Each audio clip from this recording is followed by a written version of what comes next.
할렐루야! 아멘! 여러분들은 어떤 한 주를 보내셨습니까? 여러분들의 한 주의 고백 속에 하나님을 향한 감사가 여전히 고백되어지셨습니까? 여러분들 그 아멘의 그 화답 가운데 하나님의 기쁨이 다시 한번 고백되어지시길, 다시 한번 하나님과의 소통이 되어지면 대화가 되어지는 귀한 주님의 예배가 되어지길 주님의 이름으로 간절히 축복드립니다. 5월은 우리가 너무나 잘 알고 있는 가정의 달입니다. 네, 가정의 달인 즉슨 우리의 지갑이 계속해서 열리는 조금 부담이 되는 그러한 날이 아닐까도 싶은데요. 여러분들이 생각하시는 가정, 영어로 또 유식하게 이야기하면 family. 네, 가정이 무엇일까요? 가정이 뭐라고 생각하십니까? 성경적으로 말씀드리면요, 한 남자와 한 여자가 만나서 한 몸을 이루고요, 창세기 1장 28절에서 하나님께서 축복해 주신 생육하고 번성하라, 이 땅에 충만하라는 그 축복을 이루어 나아가는 그 공동체, 그 집단이 바로 가정이 아닐까 생각되어집니다. 네, 뭐 오늘날은 뭐 1인 가정이다 뭐 이렇게 이야기하기도 하지만, 1인 가정 그냥 결혼 안 하고 혼자 그냥 뭐 옛날 말로 표현하면요, 노처녀 노총각으로, 또 요새 이런 표현을 해도 또 조금 눈총을 받는 것 같긴 하지만, 네, 어쨌든 그냥 혼자 살아가는 뭐 1인 가정이다 라고 이야기도 하지만, 성경적으로 볼 때는요, 아니요, 우리가 추구해야 하는, 우리가 반드시 이루어야 하는 가정은요, 혼자 이루어 나가는 가정이 아니라 한 남자와 한 여자가 만나서 한 몸을 이루어 하나가 되어지는 그 집단이 바로 가정이라는 것입니다. 오늘 우리가 모두가 그 가정을 이루며 또한 주님 안에서 평안함을 이루는 귀하고 복된 거룩한 주님의 가정들이 되어지길 주님의 이름으로 간절히 축복드립니다. 근데 우리는요, 그런 한 남자와 여자가 만나는 그 집단을 가정이라고 부르고요, 또 다른 집단을 가족이다 라고 이야기하기도 합니다. 어떠한 집단일까요? 교회요. 우리는 교회를 향해서 우리는 한 가족이다 라고 이야기를 합니다. 아닌가요? 서로 남인가요? 우리는 교회에 모인 형제 자매들이 주님 안에서 한 가족임을 이야기하고 고백하며, 또한 하나가 되기 위해서 부단히도 노력하며 예배하고 있다는 것이에요. 근데 여러분, 어떻게 교회가 우리들이 한 가족이 되어질 수 있을까요? 앞서도 말씀드렸지만, 분명 한 남자와 여자가 만났을 때는 서로 다른 사람이 다른 환경에서 살다가 만납니다. 그리고 서로 함께 살아갑니다. 물론 요새는 좀 이런저런 상황적인 환경 때문에 뭐 주말 부부가 될 수도 있고요, 조금 뭐 일 때문에 서로 떨어졌다가 또 다시 또 모여서 사는 그러한 또 관계도 있지만, 어찌되었건 함께 살아가는 사람들이 가정이라고 이야기해요. 근데 물론 우리 교회 안에서도요, 뭐 진짜로 혈연 관계로서 같이 살아가는 그러한 관계도 있지만, 우리 모두가 다 같이 살지는 않잖아요. 그렇죠? 네, 모두가 다 같이 살아가면요, 그거는 이제 이단이 되어지는 거예요. 그런 이상한 공동체가 되어지는 거예요.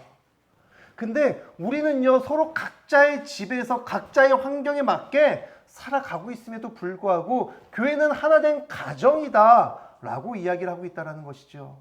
더군다나 교회에서는요, 그 어떠한 공동체, 어떠한 집단에서 볼 수 없는 다양한 계층과 다양한 성향들의 사람들이 모이는 공동체, 더군다나 다양한 세대들이 함께하는 그러한 공동체가 교회가 아닐까 생각되어집니다. 이제 막 기기 시작하는 예준이와요, 이제는 청년과 장년의 때를 지나 노년을 또 걸어가고 계시는 그 성도님들이 모두가 다 함께하는 집단이 이 세상에 과연 몇이나 될까요? 그리고 그 집단이라고 말씀드려서 조금 거북할 수도 있겠지만, 어쨌든 그 공동체가요, 서로를 위시하고 또한 시기하고 질투하고 서로를 싸우고 잡아먹기 위해서 잡아먹는 그러한 공동체가 아니라 그 다양한 세대, 다양한 성향들의 사람이요, 서로를 위하고 사랑하고 또 서로에게 위로가 되어지는 그러한 공동체가 과연 이 세상에 몇이나 될까요? 가정을 제외하고서요. 교회야말로 정말로 다양한 문화, 다양한 세대, 다양한 사람들이 모여서 하나가 되어지는 믿음의 공동체, 한 가족이 바로 교회라는 것이에요. 우리는 그러한 교회를 꿈꿔야 한다는 것입니다. 교회에 나왔을 때는요, 서로가 서로를 위해서 기도해주고 위로해주고 사랑해주는, 정말로 나의 부모님을 모시듯 공경하고요, 나의 자녀를 양육하듯 사랑을 베풀고요, 정말 내 형제와 자매를 대하듯 서로의 우애와 또한 성도 간의 교제를 이루는 한 가족이 되어져야 하는 곳이 바로 교회가 되어져야 되지 않을까 생각되어집니다. 근데 이러한 서로가 다른 성향의 사람들, 서로의 문화가, 환경이 달랐고요, 고향도 다르시잖아요. 물론 3, 40년, 좀 더 오래 가면 한 5, 60년 전까지만 해도 물론 제가 그때는 살아있지는 않았었지만, 그때 제가 경험하진 않았지만 아마 한 4, 50년 전에는 우리 교회는 대부분이 월량골, 가산리에서 태어나고 자란, 이제 가산리에서 죽음을 맞이하는 그러한 분들이 가산교회 성도님들이 아니셨을까 생각이 되어집니다. 그 정도면 좀 가족이라고 이야기할 수도 있지 않을까요? 근데 지금은 어떻습니까? 혹시 다 월량골에서 태어나셨습니까? 아니시죠? 물론 여기 이천, 가산리에서 태어나신 분들도 계시겠지만 저기 강원도, 충청도, 뭐 전라도, 경상도, 또 저희가 또 빼먹은 지역 있나요? 없죠. 서울, 네. 제주도, 네. 전국 방방곡곡에서 태어나신 분들이요, 한 곳에 모였다고요. 교회 아니면 이러한 만남이 성사될 수 없다라는 것입니다. 또한 다양한 연령대가 존재합니다. 하나가 될 수 없는 그러한 사람들이요, 한 교회에 모여서 하나가 되고자 부단히도 열심히 노력하며 예배하며 서로를 사랑하고 있다는 것이에요. 근데 교회가요, 단순히 사람들이 모였다고 해서 하나의 가정이 되어지지는 않는다라는 것이죠. 우리 교회가 하나가 되기 위해선, 하나의 가정이 되기 위해서는 이것이 한 가지가 반드시 필요합니다. 그것은 무엇이냐면요, 바로 정체성이라는 것이에요. 정체성이 같아질 때 우리는 하나의 가정이 되어진다는 것이죠. 어떠한 정체성입니까? 바로 예배하는 정체성이라는 것입니다. 예배의 정체성이 우리를 하나로 묶으며 하나의 가정으로 우리를 만들어 간다는 것입니다. 이것을 반대로 이야기하면요, 서로 다른 정체성을 갖고 서로 다른 예배를 하게 되면요, 그 공동체는 교회로서 하나의 가정이 아니라 서로 각자의 이익을 위해 모이는, 죄송합니다, 사조직과 별 다를 것이 없지 않나 생각되어집니다. 그렇다면 우리는 예배하는 공동체로서 하나님만을 예배하는 믿음의 공동체가 되어지고자 할 때 이 정체성, 예배의 시작은 어디에서부터 시작되어질까요? 물론 이런저런 기준과 또한 대답들이 다 다양하겠지만 저는 이 예배의 정체성은 바로 하나님을 의지함에서부터 시작된다라고 생각합니다. 하나님을 의지한다는 건 무엇입니까? 여러분, 누군가를 의지해 보신 적 있으십니까? 누군가에게 기대 적이 있으십니까? 여러분들이 생각하시는 의지하다는 무엇입니까? 저는 이제 운동을 좋아해서요, 이것저것 잡다한 운동들을 좀 많이 했습니다. 또 이제 좀 하고도 싶은데 지금은 좀 이제 시간적인 여유가 없어서 많이 하지는 못하는데, 그 운동들 가운데요, 몇 안 되는 운동 중에 제가 돈 내고 배운 운동이 몇 개 있습니다. 그 중 하나가 수영인데요. 뭐 이제 처음 가면 이제 발차기를 배우고요. 뭐 이제 자유형, 배영, 평영, 저병까지 이렇게 배우고, 저는 또 이제 조금 더 물놀이 한 걸 좋아해서요. 뭐 이제 그 돈을 조금 더 내고 이제 그 스쿠버 다이빙, 네, 그 호흡기 끼고 물 밑에 들어가서 이제 보는 그런 것도 배웠는데, 그 다이빙을 자격증을 딸 때도요, 단계별로 좀 배우는 것들이 조금씩 다 차이가 있습니다. 이제 레스큐라 하는 그 과정이 있는데요, 그거는 이제 사람을 응급한 상황을, 물속에서 응급한 상황에 대처할 수 있는 그 자격증입니다. 그때 그 레스큐라는 자격증을 딸 때요, 사람을 구조할 때 이야기하는 것들이 있습니다. 사람이 물에 빠졌습니다. 어떻게 해야 될까요? 구조해야 되죠. 근데 물에 빠진 사람을 구조할 때요, 그 사람을 보자마자 내가 풍덩 같이 뛰어들면요, 어떠한 확률이 높아지냐면요, 같이 빠져 죽을 확률이 높아져요. 왜요? 지금 내가 그 물에 빠진 사람은요, 물에 빠지니까요, 내가 살고자 하는 의지가 강하다라는 것이에요. 그런 의지가요, 정말 초월적인 힘으로 나타나기도 한다고 합니다. 물에 빠진 사람을 보고 저 사람을 구해야겠다라고 풍덩하여서 빠져서 수영쳐서 그 사람에게 갔는데, 그 사람에게 의지가 있고요, 초월적인 힘이 있으니까요, 사람이 살고자 하는 의지가 있으니까요, 나를 구하러 오는 사람은 눈에 보이지 않습니다. 무조건 어떤 것이라도 잡기 마련이에요. 그리고 물에 빠지는 내가 이제 올라가기 위해서 그 나에게 다가온 사람을 잡고 올라가려고 하다 보니까 서로 이러한 싸움이 일어나다 보니까 서로 지치다가 결국 둘 다 물에 빠질 확률이 더 높아진다는 것입니다. 그러면 어떻게 해야 될까요? 못 본 척 지나가야 될까요? 아니에요. 기다려야 한다는 것이에요. 어떠한 기다림입니까? 그 사람의 힘이 다 빠질 때까지 기다려야 한다는 것이에요. 그렇다고 죽기까지 기다리는 것이 아니라요, 사람이 힘이 빠지고 이제 살고자 하는 의지조차 없어질 때까지 기다렸다가 그때 다가가서 그 사람을 구조해내야 둘 다 살 확률이 더 높아진다는 것이에요. 그 사람에게 살고자 하는 의지가 있고 힘이 있을 때는요, 아무리 수영 선수 박태환이 여러분들에게는 조련이, 네, 그 조련 선생님이 돌아가셨나요? 네, 어찌됐건, 네, 가서 구하려고 해도요, 그 사람의 힘 때문에 서로 힘이 빠지고 서로 죽을 확률이 더 높아진다는 것이죠. 사람을 살리기 위해서는, 물에 빠진 사람을 살리기 위해서는 그 사람의 힘이 빠질 때까지 기다려야 한다는 것입니다. 이것이 우리의 예배와 비슷하지 않나 생각이 되어집니다. 우리가 예배하고자 할 때 여러분들은 어떠한 힘으로 예배하고 계십니까? 예배는요, 혹시 죽기 위해 예배하시는 분 계십니까? 아무도 안 계실 것입니다. 살기 위해, 어떻게든 주님 뜻대로 살기 위해 우리가 예배 자리로 나와 하나님의 말씀에 귀를 기울이며 예배하는 것입니다.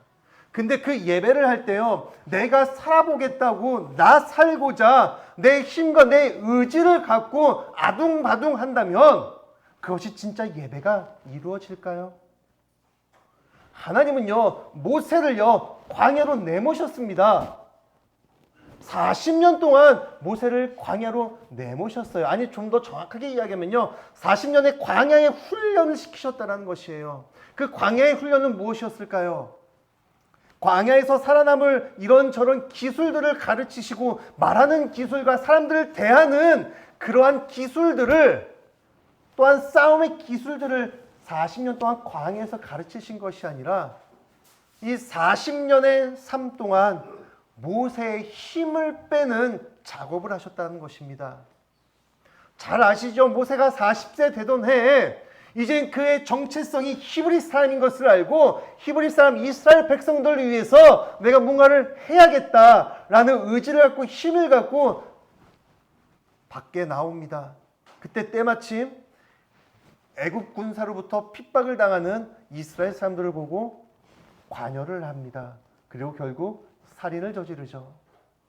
내 힘으로 내 의지가 있으니 사고가 터지는 것이에요.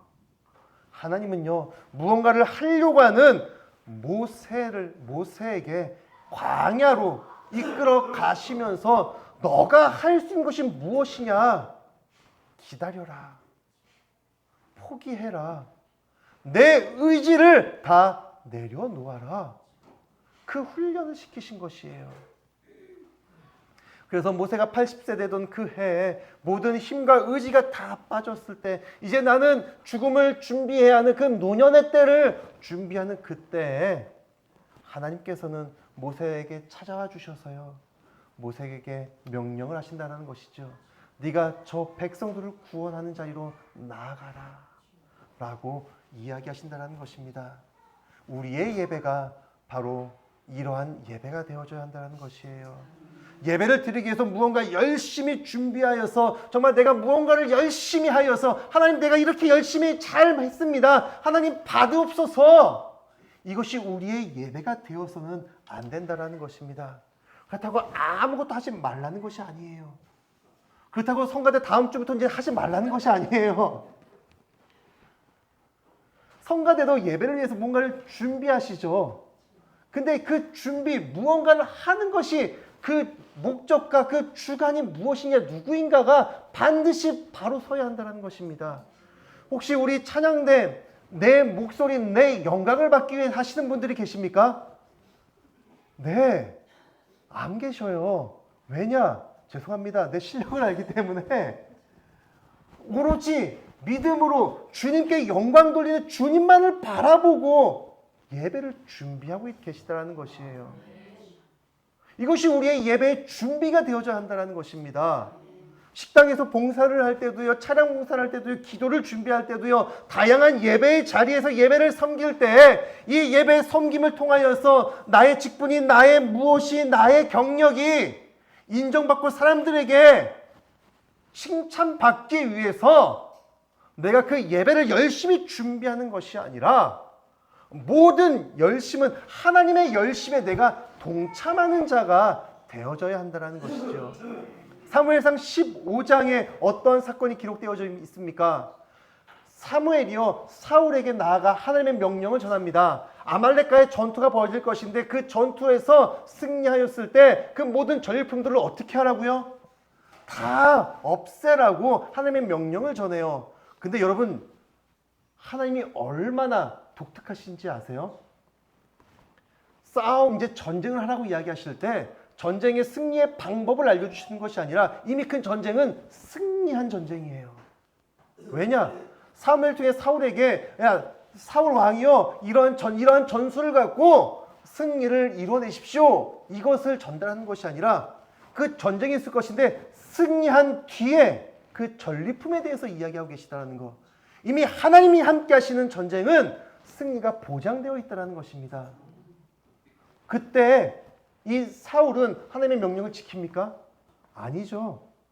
이건 지킨 것도 아니고 지키지 않은 것도 아닙니다. 무엇이었습니까? 내 눈에 보이는 좋은 것들은 남겨두었다는 것이에요. 이것을 알고 사무엘은 다시 사울에게 찾아옵니다. 그리고 무엇을 이야기합니까? 왜 그랬냐? 하나님께서 원치 않으시는 일을 왜 행했냐? 왜 하나님의 명령에 불순종했냐를 묻습니다. 그때 사울이 뭐라고 이야기합니까? 아니, 내가 한 것이 아니라 저 백성들이 한 것이에요. 아니, 나를 위해서가 아니라 하나님을 위해서입니다. 갖가지 그럴듯한 변명과 핑계를 대고 있다는 것이에요. 그때 사무엘이 무엇을 이야기합니까? 사무엘상 15장 16절 말씀을 보시면요, 사무엘이 사울에게 이르되 가만히 계시옵소서. 무엇을 이야기합니까? 가만히 계시옵소서. 예배는요, 내가 무언가를 열심히 준비해서 열심히 드리고 내 눈에 보기 좋은 것을 위해서, 하나님을 위해서 열심히 준비해서 드리는 것이 아니라 가만히 있는 것이에요. 가만히 계시옵소서. 간밤에 여호와께서 내게 이르신 것을 왕에게 말하리이다.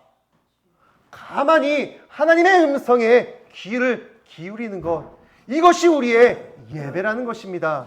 사무엘상 15장 22절 말씀을 보시면요, 사무엘이 이르되 여호와께서 번제와 다른 제사를 그의 목소리를 청종하는 것을 좋아하심같이 좋아하시겠나이까? 순종이 제사보다 낫고 듣는 것이 순양의 기름보다 낫다라고 이야기를 하고 있습니다. 그 어떠한 좋은 순양의 기름보다 바로 하나님의 말씀을 듣는 것이 더 참된 예배자의 모습이라는 것입니다.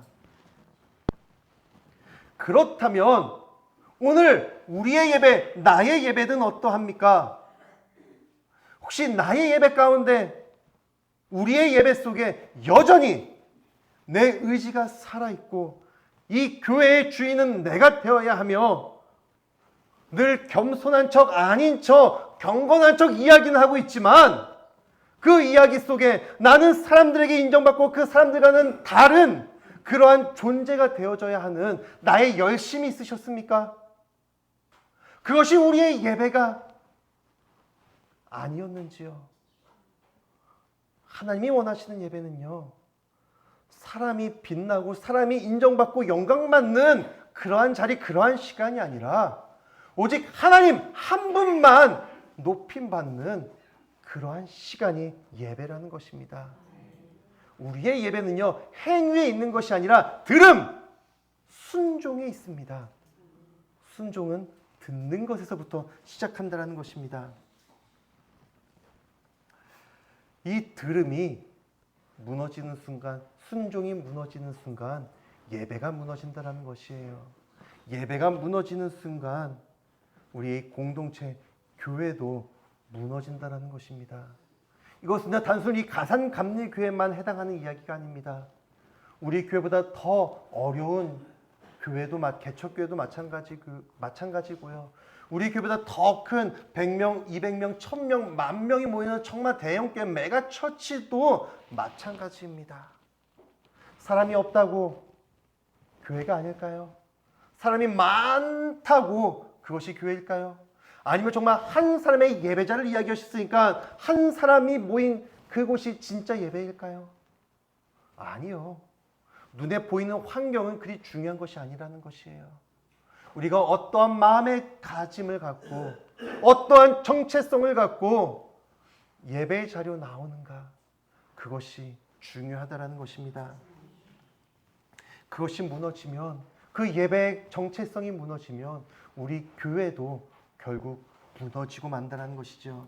하나님을 의지하는 것을 포기하는 순간 우리는 세상과 같아지기 시작하는 것입니다. 세상과 타협하고요, 세상과 어울리기 시작합니다.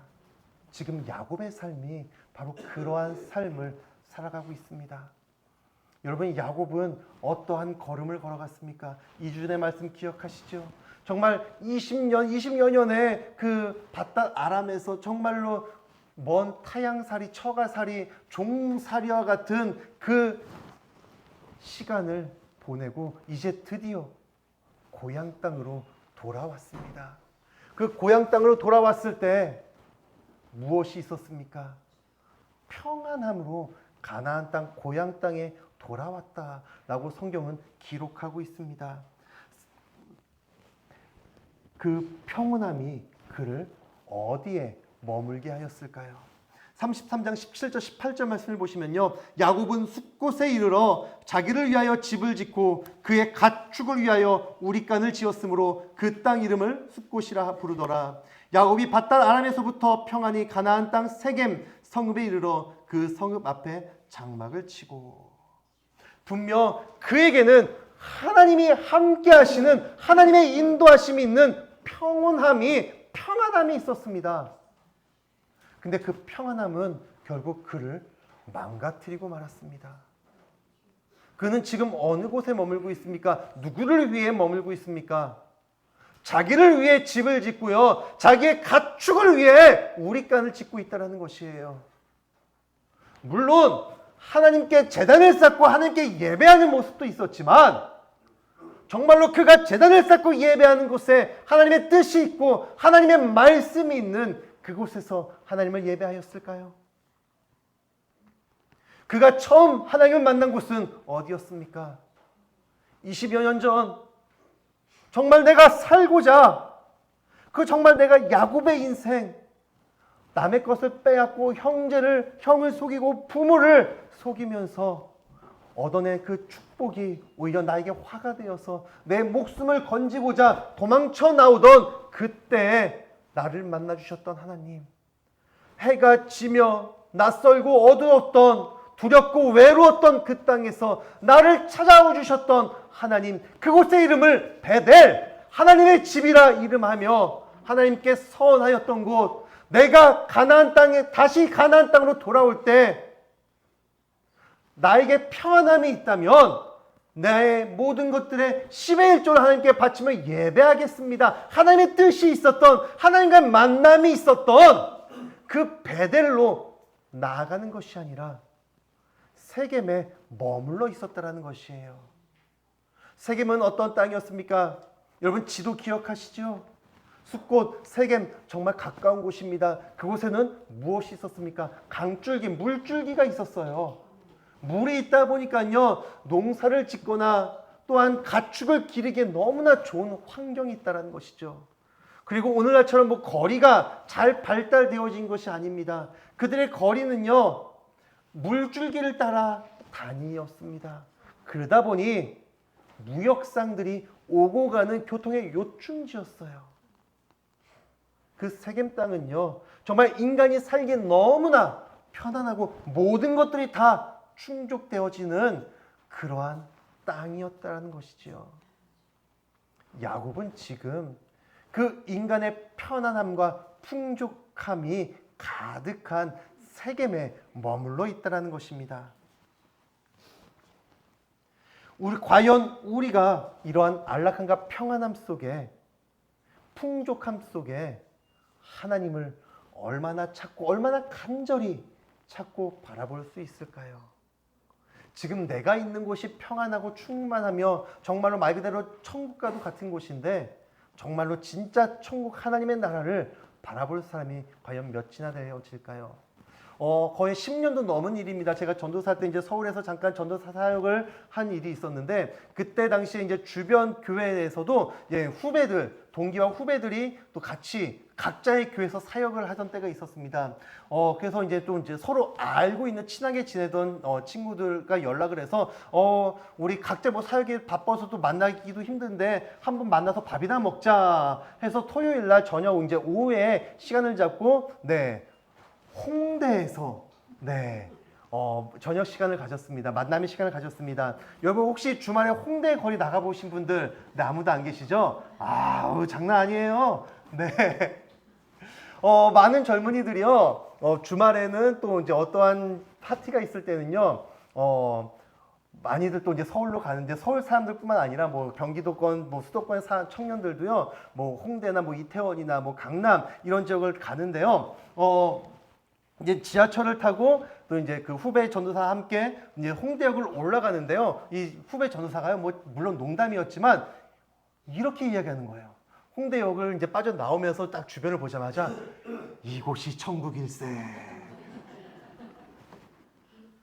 무엇입니까?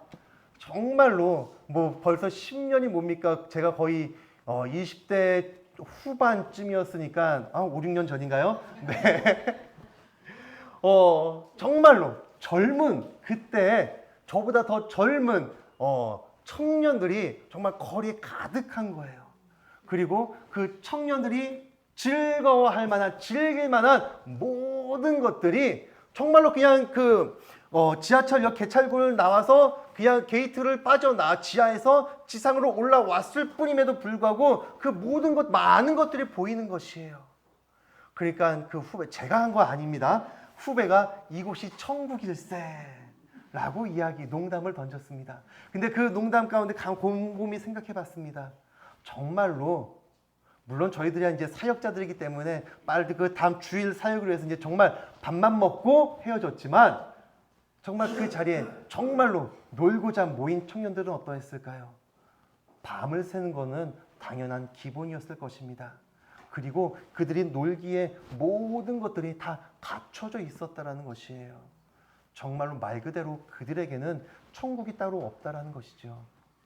지금 그들이 서 있는 곳이 천국인데 정말 눈에 보이지 않는 하나님 나라 진짜 천국을 과연 몇 명이나 바라며 간절히 간구하며 빨리 놀고 빨리 다음날 주일날 하나님의 나라 천국으로 교회로 가야 하는 그 간절한 마음을 품고 있었던 청년들이 과연 그 홍대 그 주말 저녁에 과연 몇이나 되어졌을까요?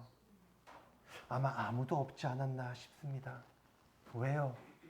지금 내가 서 있는 그곳이 천국이니 부족함이 없는 것이에요. 지금 야곱도 그러한 상황에 놓여져 있는 것입니다. 지금 내가 서 있는, 내가 살아가고 있는 이 땅 세겜이 모든 것들이 완벽하게 갖춰져 있으니 더군다나 나는 잊지 아니하고 제단을 쌓고 하나님께 예배했으니 이 삶에 만족함을 느끼고 있다는 것입니다. 근데 야곱은 한 가지 잊은 것이 있습니다. 내가 제단을 쌓고 예배를 드렸지만 과연 그 예배함의 그 제단에 하나님의 뜻이 있고 하나님이 함께 하고 계시느냐? 야곱은 그것을 점검했어야 합니다. 이것은 우리의 예배도 마찬가지라는 것이에요. 단순히 주일날 교회에 나왔다고 해서, 헌금을 드렸다고 해서, 설교를 들었다고 해서 예배하였습니까? 그것이 진짜 우리의 예배가 되어집니까? 우리의 예배 가운데 하나님의 뜻이 있는가? 하나님이 함께 하시는 곳에 나의 예배가, 나의 시선이, 나의 예배의 정체성이 있는가? 반드시 점검해야 한다는 것이에요. 하나님께서는요, 분명 20년의 세월을 통하여서 야곱을 훈련시키셨습니다. 어떠한 훈련의 결과는 어떠하였습니까? 야곱, 죄악된 본성의 삶에서 약탈자, 빼앗는 자, 속이는 자, 사기꾼의 인생에서 이스라엘로 변화시켜냈습니다. 하나님을 만나면서 하나님의 은총이 깨달으시니 그가 드디어 죄의 본성에서 벗어나 이스라엘, 하나님의 사람, 하나님의 백성으로 변화된 것이에요. 하지만 하나님의 기대는요, 하나님의 예배는요, 단순히 내 이름이 변화된 것으로 그치는 것이 아닙니다. 야곱은 단순히 내 이름이 변화되어서 이스라엘의 삶, 그 이스라엘로서 끝나는 것이 아니라 내 삶이 진짜 이스라엘로, 하나님의 백성으로, 하나님의 사람으로 살아내야 하는 하나님의 기대가 있었다는 것이죠. 단순히 교회에 나와 헌금을 하고, 그 누구보다 많이 헌금을 하고, 그 누구보다 열심으로 기도하고, 그 누구보다 자주 교회에 출석한다고 해서 하나님이 기뻐하시는 예배자, 하나님이 기뻐하시는 교회가 세워지는 것이 아니라 그 예배함 가운데, 그 간절한 그 기도함 속에 하나님이 계시는가? 하나님은 계시지 않고 하나님은 뒷전으로 가고 나의 열심으로 나의 목적을 갖고 기도하고 헌금하고 예배한다면 세겜에서 제단을 쌓고 예배했던 야곱과 무엇이 다르냐 이 말입니다. 근데 너무나 감사한 것은요, 그렇게 무너져가고 있는 야곱에게 또다시 하나님께서 찾아와 주셨다는 것이에요. 오늘 본문 35장 1절 다 함께 읽도록 하겠습니다. 35장 1절 하나님이 야곱에게 이르시되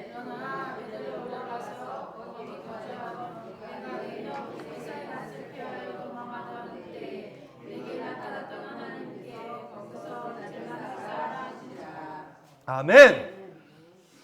세겜에 머물며 그곳에서 만족함과 평안함을 누리며 그곳에서 제단을 쌓고 예배했던 답답한 야곱에게 다시 한번 하나님께서는 찾아와 주셔서 네가 나가야 할 곳은 그곳이 아니야. 네가 제단을 쌓고 예배해야 될 곳은 단순히 형식적인 제단만 쌓아있는 그 땅이 아니라 너가 나와 함께하며 나에게 선하며 나에게 약속하였던 하나님의 집 베델로 나가야 함을 하나님께서는 다시 한번 친히 야곱을 찾아와 주시며 다시 한번 야곱에게 말씀해 주고 계시다라는 것이에요. 오늘 우리는, 오늘 여러분들은, 오늘 나는 어디에 머물고 계십니까? 이젠 내 나이가 몇 개인데 이젠 뭘 또 해? 이젠 이 정도면 됐어. 그동안 열심히 했으니까 이젠 죄송합니다. 죽을 날만 기다리면 되는 거야. 아니요. 하나님은요, 여러분들의 끊이지 않는, 끊임없는, 포기하지 않는 예배의 정체성을 원하고 계시다는 것이에요. 3주 전이었나요? 여러분 기억하십니까? 나의 삶, 어떤 행동을 통하여서요, 내 자녀에게 어떤 영향력이 끼쳐진다면 여러분들은 여러분들의 삶과 여러분들의 말과 행동이 어떻게 변화시겠습니까? 야곱의 그 안일한 그 세상에 만족함을 누렸던, 하나님을 제대로 바라보지 못했던 그 삶 때문에 그 가정, 그 자녀들에게 어떠한 일이 벌어졌습니까? 나의 예배가 바로 서지 않을 때 우리 가정이, 우리 교회에 어떠한 일이 일어날지 모른다는 것이에요. 여러분 멈추지 마시기 바랍니다. 포기하지 마시기 바랍니다. 인생의 포기와 인생의 종착역은요, 하나님이 정하시는 것이에요. 하나님이 우리를 부르시는 그날까지 끝까지 포기하지 아니하시고 세상을 바라보며 세상의 만족감을 얻으며 이것이 우리의 천국이면 나의 행복임을 이야기하고 자녀들에게 그 행복을 전하는 그러한 부모가 아닌 그러한 신앙의 선배가 아닌, 끝까지 포기하지 아니하고 하나님이 계시는 그 베델을 향하여서, 하나님이 함께 하시는 그 곳, 예배하는 곳 성전을 향하여서 끝까지 주님 붙들고 나아가시는 우리 가산감리교회의 주님의 귀한 성도님들이 되어주시길, 주님의 귀한 형제, 주님의 귀한 자매가 되어주시길 주님의 이름으로 간절히 축복드립니다. 아멘. 이 시간 우리